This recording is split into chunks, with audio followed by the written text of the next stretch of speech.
hear it. So hot off of your keynote, that was the highest production value I've seen yet. And look, you guys keep like leveling up every year. I don't know how your production team does it, but how did it feel? Are you happy with how it went? I'm so glad it's over. I understand. Yes. No, yeah. No, I'm glad.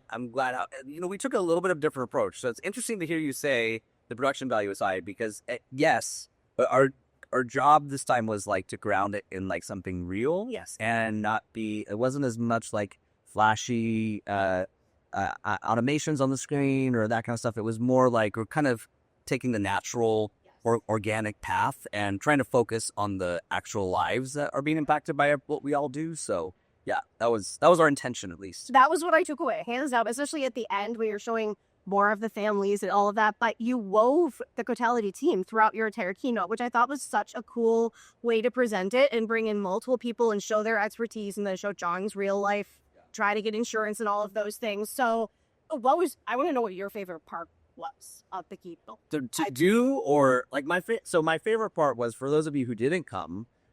Here next time. Be here next time because we always try to have something to be that sort of surprising. Yes. But we were in a room that was score-to-ceiling glass, right?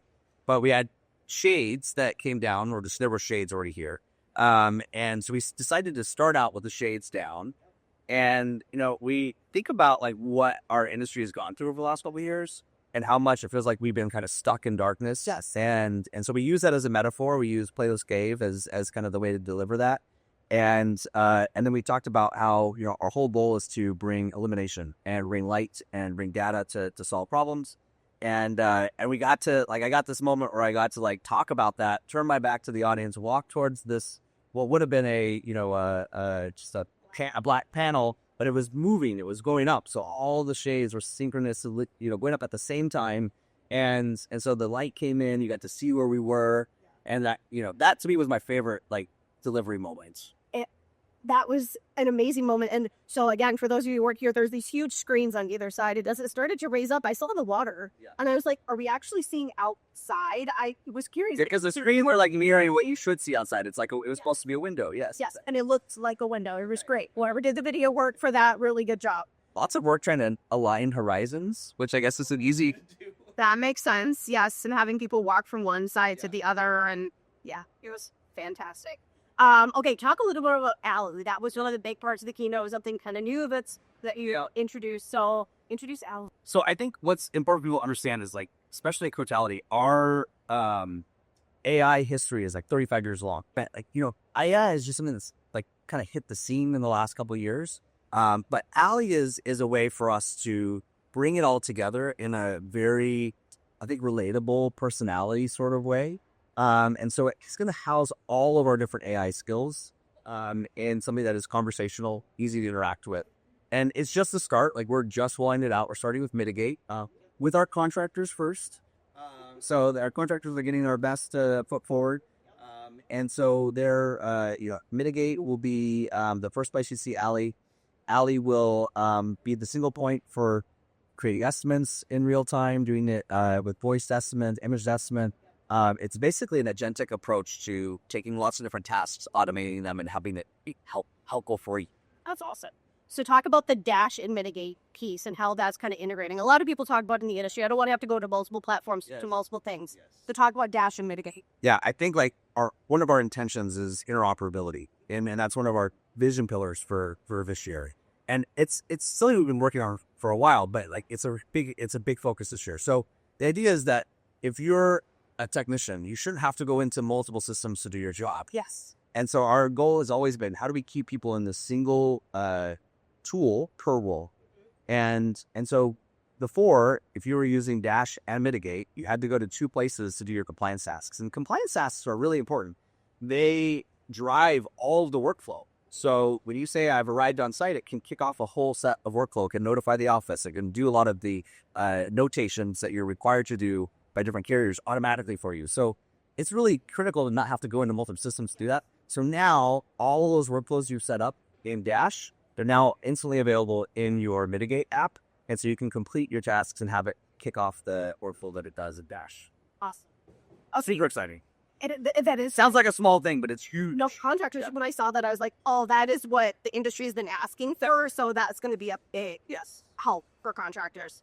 The other thing that I was taking away, people have been talking about digital twins. I feel like that's a new thing that's been talked about making the last year or so. That's become more and more and more. So for people maybe that are listening that haven't heard of digital twins, explain that and explain the approach with digital twins now in technology. So the idea is that you can think about this in lots of different contexts, but for property, think about having a digital representation of every property in the USA.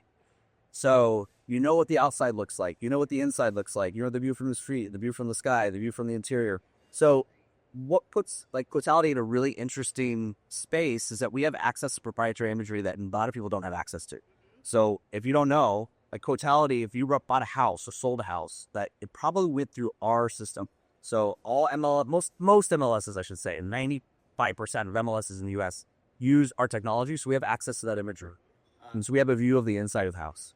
We have a partnership with Excel, which gives us unlimited access to all the exteriors, and not just like today, but the 10 years of change. So we have petabytes of data of images. Like, they're big. So it's more than terabytes. It's a lot. I don't even know how to describe it, but it's a lot.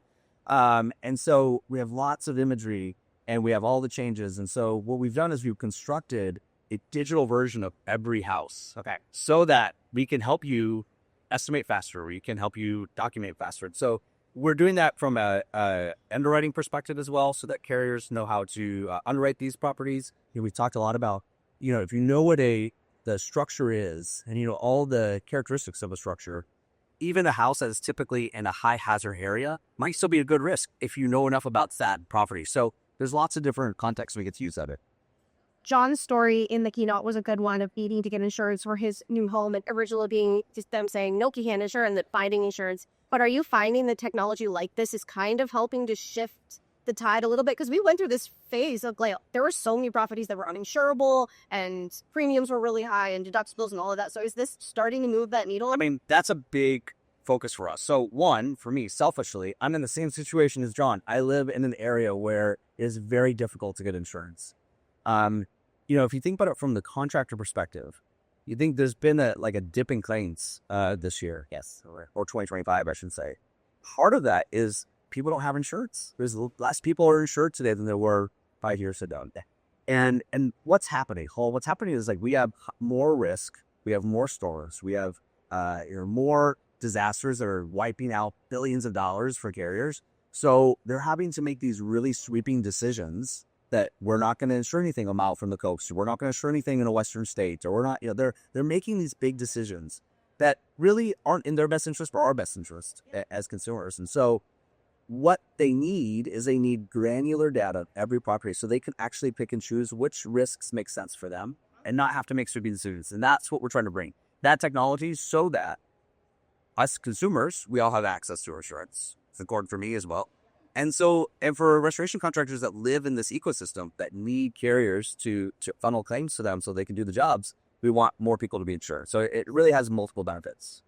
So since a lot of the keynote was kind of taking this more personal approach to restoration and insurance, which it is a personal business, it is very personal.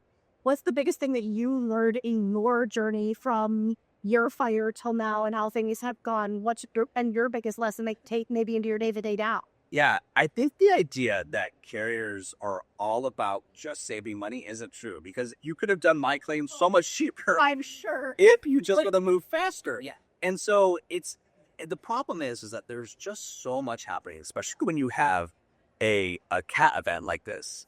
And there's just still so much opportunity to get friction out of the claims process. My particular carrier doesn't use a lot of tools that we would offer, or maybe even others would offer, to kind of rub that friction out. I'll be love to help. Not going to disclose who you are, but call me. The idea is just that there's so many tools out there. Yeah. And the carriers are adopting them at different rates. This particular carrier hasn't adopted many of these tools, and so it's a very slow process, which is in the end costing them more money. And so we would love to help save them money, help save our policyholders money, help get people back in their homes faster. And so that's why we exist. So yes, call us. Perfect. Okay, any final tidbits before we wrap out? No, I think like the main intention I want people to walk away with is that what makes us different is we are focusing on the people, not the technology. Yes, the technology is important. Yes, the data is important. All that's important, but our contractors are the heroes. Like, they're the ones who make the big difference. Our job is just to be by them and enable them. Carriers are, supplying a really important thing for our society, like the ability to rebuild a community, and we all play a role. We know our role. Our role is to kind of support everybody. Yeah. We're not the heroes. We're just there. We're hopefully the glue that's making things stick together, but also smooth out and go faster. And so, yeah, that's what I wanted people to walk away with, is that we're here as a support. Yes, we're working on some cool things. Yes, we think that like technology is transformational, all that stuff and things I've been talking about for years. But really, the intention was to bring the focus back on the people, not just the policyholders, but the actual contractors and the claims professionals that are helping this industry move forward. Well, it was excellent. So yeah, wait to see how the rest of the event goes. This venue is amazing. Yes. I did a Facebook Live from my balcony yesterday. Did you really? Look what's happening. The lighting is great. I hopefully it transfers. Yes, it's very amazing, and the view out that way is awesome. So thank you for being here. You're at Keynote. I'm looking forward to our fireside chat later. Yes. See, if you weren't here, you're missing it. You are missing it. For great corporate Having a great time. We are. Thanks, Garret. Thank you. For more Restoration Today and the latest news, visit our website, cnrmagazine.com, and find the latest episodes of the Restoration Today podcast on your favorite podcasting platform.